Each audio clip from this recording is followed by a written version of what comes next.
السلام علیکم ورحمت الله وبرکاته. د سپیڅلي الله تعالی په نامه بیا هم خوشحاله یم چې یو ځل بیا ستاسو په چوپړ کې حاضرېږم. زموږ د لوی اقتصاد د بنسټونو د مضمون تر عنوان لاندې نن کوم موضوع چې تاسو ته وړاندې کیږي هغه د څلورم فصل لنډیز ده، یعنی کوم هغه موضوعات او مسایل چې موږ او تاسو په دغه فصل کې تشریح کړل ومولوستل، د هغه ټولو موضوعاتو یو لنډیز بیا هم ستاسو د یادونې لپاره اړین بولم چې تاسو په دې هکله باندې په لنډه توګه باندې پوه شئ چې کوم مسایل او موضوعات موږ په دغه څلورم فصل کې درلود. کوم مسایل او موضوعات چې موږ تاسو په دغه فصل کې ولوستل او مطالعه مې کړل هغه دا و چې اول په دې باندې موږ باید پوه شولو چې دغه خپله د لوی اقتصاد موضوع او مفهوم څه شي وه. کله چې موږ د لوی اقتصاد نه بحث کوو، یعنی په هغه متغیرونو باندې بحث کوو چې هغه د اقتصاد له نظره لوی دي، یعنی دلته موږ د اقتصاد د یو هیواد اقتصادي کړنې مطالعه کوو یا هغه لارې چارې د دولت لخوا چې هغه د اقتصادي موخو د رسیدلو لپاره په کار اچوي یا هغه استفاده کوي، نو موږ دلته په لوی اقتصاد کې د هغه موضوعات او کړنو نه چې کوو بحث کوو، یعنی هغه متغیرونه یا هغه متغیرات چې په اقتصاد کې شتون لري، وجود لري، د هغه په انفرادي شکل سره نه بلکې په مجموعي شکل سره د مطالعې لاندې نیسو. که هغه چیرته عاید وي موږ د یو کورنۍ عاید باندې بحث نه کوو، د مجموعي عاید څخه بحث کوو. که چیرته هغه تقاضا وي موږ انفرادي تقاضا نه بحث نه کوو بلکې مجموعي تقاضا نه بحث کوو. که هغه چیرته عرضه وي موږ د یو شرکت د عرضې په هکله باندې یا د مشخص مارکیټ باندې نه بلکې په عمومي عرضې باندې چې کوو بحث کوو. که چیرته موږ بیکارۍ نه بحث کوو د یو خاص نقطې په هکله باندې نه بلکې د هیواد د بیکارۍ په هکله باندې بحث کوو. نو دغه عمده موضوعات او مسایل وو چې موږ تاسو په لوی اقتصاد کې چې کړل بحث کړل. نو دې لپاره چې موږ اقتصاد د یو هیواد وارزو، د هغه سنجش لپاره موږ بعضې شاخصونه لرو. موږ ټول هغه شاخصونه په تفصیلي شکل سره مطالعه کړل چې د هغې جملې څخه موږ جی ډي پي ولوسته، موږ جی ان پی ولوسته، مونږ ان ډي پی ولوسته، مونږه ان ان پی ولوسته، مونږ نیشنل انکم ولوسته، مونږ پرسنل انکم ولوسته، مونږ ډسپوزیبل انکم یا هغه عاید چې قابل د تصرف وي هغه مونږ ولوسته، مونږ پر کپیټا یا هم کلنی عاید ولوسته. دغه ټول هغه موضوعات وو یا هغه عمده شاخصونه وو چې په دغه فصل کې موږ درلود. د دغه ټولو په هکله باندې موږ معلومات او اطلاعات ترلاسه کړل چې دغه هر یوې څه معنا،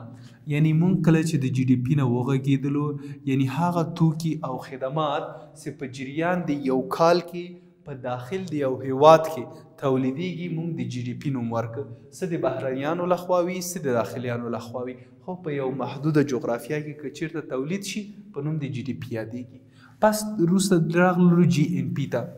یعنی نیشنل پروډکټ ده. دا صرف و صرف هغه توکي او خدمات دي چې صرف و صرف د داخلي وګړو لخوا تولید کیږي، که څه داخل کې وي که څه خارج کې وي. نو دې کې هم په داخل کې هم په خارج کې صرف و صرف هغه داخلي وګړو لخوا ترسره کیږي. موږ راغلو ان ډي پي ته، یعنی نیټ ډومیسټک پروډکټ. په نیټ ډومیسټک پروډکټ کې موږ او تاسو صرف و صرف هغه تولیدات لرودل چې هغه پس له وضع کولو د فرسایشاتو موږ ترلاسه کول. کله به چې موږ جي ډي پي نه فرسایشات وضع کړل ان ډي پي به یې لاسته راکړل. ان ان پي کله چې موږ د جي ان پي نه فرسایشات وضع کوو موږ ته نیټ نیشنل پروډکټ راکوي، یعنی خالص داخلي خالص ملي عاید تولید وبخئ. ملي عاید باندې بحث وکړو چې ملي عاید څه ته ویل کیږي، هغه د تولید د عاملو لخوا نه چې کوم عایدات ترلاسه کیږي په مختصر شکل سره د هغه د کال په جریان کې کوم عایدات چې ترلاسه کیږي په دې بحث مو درلود. پرسنل انکم یا شخصي عاید امکان دی ولري چې ترلاسه شوی اوسي یا نوي ترلاسه شوی اما په شخصي عاید کې راځي. موږ راغلو ډسپوزیبل انکم، یعنی هغه عاید نه چې مالیات مونږ وضع کړو او څه چې پاتې کېږي چې هغه قابل د تصرف د یو شخص لپاره اوسېږي په هغې باندې بحث ودرلود. پر کپیټا باندې مونږ بحث ولرو. پر کپیټا یعنی سړي سر عاید کله چې ملي عاید واخلو په مجموعه د نفوسو باندې تقسیم کړو څه چې مونږ ترلاسه کوو هغه عبارت له چیش څخه ده؟ پر کپیټا څخه ده. دا هغه عمده شاخصونه ول چې مونږ تاسو په دغه فصل کې په هغه باندې چې وکړو بحث وکړو. د دې ټولو نه زموږ زیات تمرکز یا فوکس چې و هغه په جی ډي پي باندې و چې مونږ وویل چې دغه یو ډېر ښه معیار د دې لپاره چې یو هیواد خپل اقتصادي وده سنجش او ارزیابي کې ګڼل کیږي. یعنی خپل جی ډي پي له ټولو دغه نورو معیارو څخه شاخصو څخه مونږ دې ته ترجیح ورکړه چې په دې هکله باندې چې وکړو خپل اقتصادي وده اقتصادي وضعیت د یو هیواد دې باندې چې وکړو ارزش او وبخښئ سنجش او ارزیابي کړو. کله چې دغه جی ډي پي باندې مونږ بحث درلود دا صرف د دې لپاره چې مونږ هغه اقتصادي وضعیت معلوم کړو د یو هیواد دا مو په دوه ډوله باندې چې کوو ارزیابي کوو یا په دوه ډوله باندې به مونږ معلومو یا پیدا کوو یو په اسمي شکل او یو په حقیقي شکل. نو یعنی کله چې مونږ جی ډي پي به ارزیابي کوله یا سنجش کوله او د دې له طریقې اقتصادي وضعیت مو پیدا کوو نو هم په اسمي شکل به هم په حقیقي شکل سره. په اسمي کې صرف مونږ هغه ظاهري بڼه د جی ډي پي کتله یعنی هغه اسمي ارزش به مونږ کته چې په هغه ارقامو کې څومره لوړوالی او کموالی رامنځته شوي په دې پسې به نه ګرځېدلو چې آیا په حقیقي توګه باندې په توکو او خدماتو کې هم زیاتوالی یا کموالی راغلی یا نه. یعنی دلته مونږ صرف اسمي ارزش به په نظر کې نیوه یعنی څه چې ارزښت و هماغه به ملیوه. دلته به قیمتونه نه نظر کې نیول کېدل چې څومره انفلاسیون رامنځته شوی د تیر کال په پرتله سږ کال څومره قیمتونه تغییر خوړلي په دې باندې مونږ بحث نه لرو. اما په حقیقي ارزښت کې مونږ د هغه کال د جی ډي پي ارزښت په نظر کې نیوه چې هغه به مونږ ځان ته معیار وټاکه او د هغه سره به د نور کالونو هغه د جی ډي پي ارزښت مقایسه کوو چې آیا په دې برخه کې لوړوالی راغلی یا کموالی راغلی. نو دا یو ډېر ښه معیار لپاره د دې چې مونږ وتوانیږو په دې باندې چې په واقعیت په اقتصاد کې یو وده رامنځته شوې یا نه ده رامنځته شوې نو یو ښه تحلیل مونږ ته چې کوی شي ارائه کوی شي. اما که چیرته اسمي وکړو په دې کې مونږ درست د جی ډي پي په هکله باندې اطلاعات او معلومات نشو ترلاسه کولی. په دې کې چې دغه حقیقي ارزښت د جی ډي پي په نظر کې ونیسو نو د لا ښه پوهېدلو د اقتصادي وضعیت لپاره مونږ هغه د نفوس لوړوالی هم په نظر کې باید ولرو. بعضې وختو کې جی ډي پي پورته تللی وي اما مونږ د نفوس لوړوالی بیخي له نظره غورځوو. که چېرته له نظره وغورځول شي بیا هم مونږ هغه دقیق هغه لوړوالی د جی ډي پي باندې نه پوهېږو یا معلومات او اطلاعات په دې برخه کې نشو ترلاسه کولی. نو د دې کار لپاره به بیا مونږ دا کوو چې هغه پر کپیټا پر جی ډي پي به مونږ په نظر کې نیوله یعنی سړي سر څومره جی ډي پي په جریان د یو کال کې رامنځته کړی یعنی هغه پاپولیشن یا نفوس د یو مملکت څومره ده مجموعي جی ډي پي ارزش څومره ده بیا به مونږ کته چې سهم د یو وګړي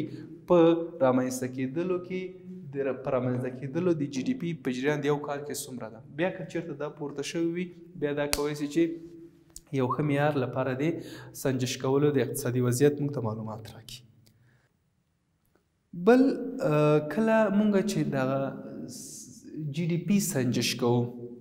یعنی څنګه مونږ جی ډي پي غواړو چې ترلاسه کړو د جی ډي پي د سنجش لپاره مونږ درې طریقې بېلابېلې طریقې لرودلې چې یو د تولید طریقه وه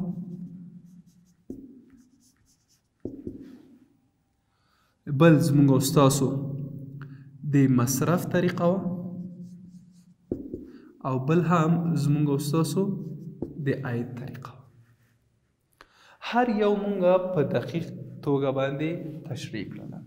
تولید سره کم طریقه وه د مصرف سره کم طریقه وه او د عاید سره کم طریقه وه. که ستاسو یاد وي په دې تولید طریقې کې د تولید د عواملو لخوا نه کوم ارزښتونه چې رامنځته کېدل په دې کې مونږ بحث درلود د تولید عوامل چې مونږ تاسو درلود دغه د مصرف طریقې کې مونږ تاسو که یاد وي ستاسو هغه 4 واحدونه چې عبارت له کورنۍ څخه وو عبارت له پانګونې څخه وو عبارت له دولت څخه وو د دولت مصارفات او خالص صادرات یا بهرنیانو لخوا چې د دوی هغه د کال په جریان کې کوم مصارفات چې رامنځته شوي اوسېږي هغه مو په نظر کې او همداسې د عاید په برخه کې چې کله عاید ترلاسه کېدل هغې له طریقه موږ او تاسو څنګه خپل دغه جی ډي پي سنجش کوله نو د دې لپاره چې بیا په مفصل شکل سره د دې په سنجش باندې پوه شئ نو تاسو کولی شئ چې هغه مربوطه ویډیو ته لاړ شئ او په مثال سره تاسو په دې باندې چې کوئ ځان پوه کړئ کله چې مونږ دغه جی ډي پي نه په حیث د یو شاخص لپاره د معیار د ارزیابي د اقتصادي وضعیت د یو هیواد استفاده کوو نو دلته دغه ستاسو دغه ناخالص داخلي تولیدات چې دي دا بعضې عواملو پورې تړلي دي یعنی دلته ډېر داسې عوامل شتون لري که چیرته هغه په نظر کې ونیول شي نو د هغه تاثیرات ډېر زیات په اقتصاد باندې راتللی سي د هغې عواملو له جملې څخه یو هم د طبیعي زیرمو شتون و چې هر څومره یو هیواد د طبیعي زیرمو کې ښه وضعیت ولري په دې هکله باندې پریمانه داخلي منابع ولري نو دا باعث د دې کېږي چې جی ډي پي زیات تولید کړي په یو دوره کې دوم د متخصص کاري ځواک شتون و که چېرته په یو هیواد کې کاري ځواک متخصص وي نو د دې دغه نتایج یا د ده هغه تولیدات چې رامنځته کېږي د هغه تولید پورته وي ولې چې مولدیت پورته ځي مولدیت هغه وخت پورته ځي چې کاري ځواک تخصص ولري تجربه ولري پوهه ولري وړتیا ولري نو دا ډېر زیات تاثیرات په جی ډي پي د یو مملکت باندې اچوي بل مونږ په دې هکله باندې د خلاقیت او نوښت نه بحث وکړو هر څومره چې په اقتصاد کې خلاقیت او نوښت شتون ولري هموغومره د هغه تولیداتو لپاره تقاضا بازار کې ډیره وي او هر څومره چې د تولیداتو لپاره تقاضا په بازار کې ډیره وي هموغومره تولیداتو کچه پورته ځي او د دې تاثیرات مستقیما په لوړوالي د جی ډي پي باندې راځي بل مونږ د بهرنیانو د پانګې په هکله باندې بحث ودرلود یعنی هر څومره چې بهرنۍ پانګه په یو هیواد کې زیاته وي هموغومره امکانات د دې زیات وي چې په هغه مملکت کې تولیدات ډېر زیات ترسره شي ولې کمپنۍ یا هغه هیواد صرف په خپل داخلي پانګوالو باندې متکی نه بلکې بهرني پانګوال هم شتون لري او دغه بهرني پانګوال په هغه هیواد کې د دې زمینه مساعدوي چې ډېر زیات توکي او خدمات بازار ته وړاندې کړي بل موضوع مونږ په دې هکله باندې